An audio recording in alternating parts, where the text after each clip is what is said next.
William Nelson. Bill Joy is an American computer scientist. Joy co-founded Sun Microsystems in 1982 along with Vinod Khosla, Scott McNealy and Andreas von Bechtolsheim, and served as chief scientist at the company until 2003. He played an integral role in the early development of BSD Unix while a graduate student at Berkeley, and he is the original author of the Vi text editor. He also wrote the 2000 essay, Why the Future Doesn't Need Us, in which he expressed deep concerns over the development of modern technologies. Early career. Joy was born in the Detroit suburb of Farmington Hills, Michigan to William Joy, a school vice principal and counselor, and Ruth Joy. Joy received a Bachelor of Science in Electrical Engineering from the University of Michigan and a Master of Science in Electrical Engineering in Computer Science from the University of California,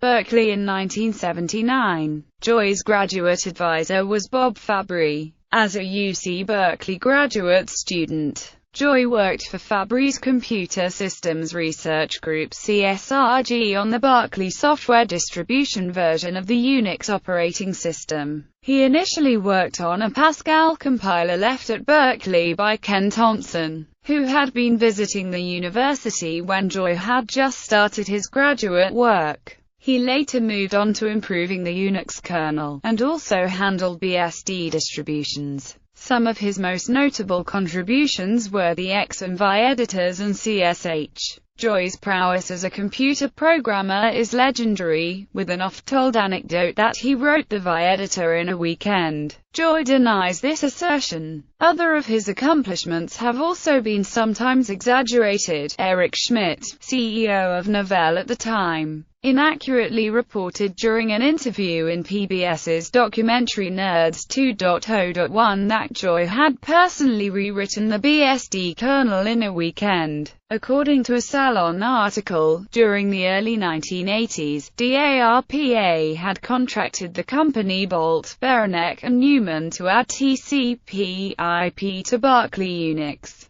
Joy had been instructed to plug BBN's stack into Berkeley Unix, but he refused to do so, as he had a low opinion of BBN's TCP/IP. So, Joy wrote his own high-performance TCP/IP stack. According to John Gage, BBN had a big contract to implement TCP/IP, but their stuff didn't work, and grad student Joy's stuff worked. So they had this big meeting and this grad student in a t-shirt shows up, and they said, "How did you do this?" And Bill said, "It's very simple. You read the protocol and write the code." Rob Gerwitz, who was working at BBN at the time, disputes this version of events. Sun Microsystems. In 1982, after the firm had been going for 6 months, Joy was brought in with full co-founder status at Sun Microsystems. At Sun, Joy was an inspiration for the development of NFS, the SPARC microprocessors, the Java programming language, Ginny, JavaSpaces and JXTA. In 1986, Joy was awarded a Grace Murray Hopper Award by the ACM for his work on the Berkeley Unix operating system. On September 9,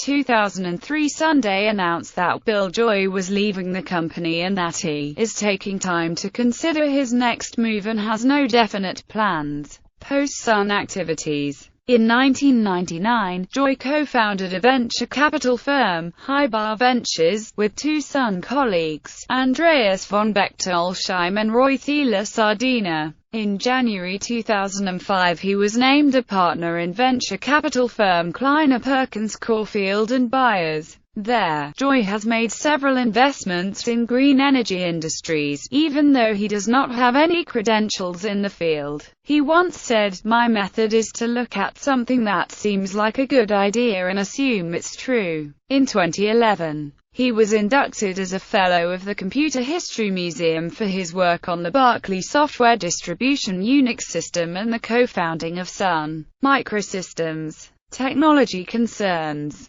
In 2000, Joy gained notoriety with the publication of his article in Wired magazine, Why the Future Doesn't Need Us, in which he declared, in what some have described as a neo-Luddite position, that he was convinced that growing advances in genetic engineering and nanotechnology would bring risks to humanity. He argued that intelligent robots would replace humanity, at the very least in intellectual and social dominance, in the relatively near future. He advocates a position of relinquishment of GNR technologies, rather than going into an arms race between negative uses of the technology and defense against those negative uses. This stance of broad relinquishment was criticized by technologists such as technological singularity thinker Ray Kurzweil, who instead advocates fine-grained relinquishment and ethical guidelines. Joy was also criticized by the conservative American Spectator, which characterized Joy's essay as a rationale for statism. A barroom discussion of these technologies with Ray Kurzweil started to set Joy's thinking along this path. He states in his essay that during the conversation, he became surprised that other serious scientists were considering such possibilities likely, and even more astounded at what he felt was a lack of considerations of the contingencies. After bringing the subject up with a few more acquaintances, he states that he was further alarmed by what he felt was the fact that although many people considered these futures possible or probable, that very few of them shared as serious a concern for the dangers as he seemed to. This concern led to his in-depth examination of the issue and the positions of others in the scientific community on it, and eventually, to his current activities regarding it. Despite this, he is a venture capitalist, investing in GNR technology companies. He has also raised a specialty venture fund to address the dangers of pandemic diseases, such as the H5N1 avian influenza and biological weapons. Joy's Law. In his 2013 book Makers, author Chris Anderson credited Joy with establishing Joy's theory, based on a quip. No matter who you are, most of the smartest people work for someone else. His argument was that companies use an inefficient process by not hiring the best employees, only those they are able to hire. His law was a continuation of Friedrich Hayek's The Use of Knowledge in Society, and warned that the competition outside of a company would always have the potential to be greater than the company itself.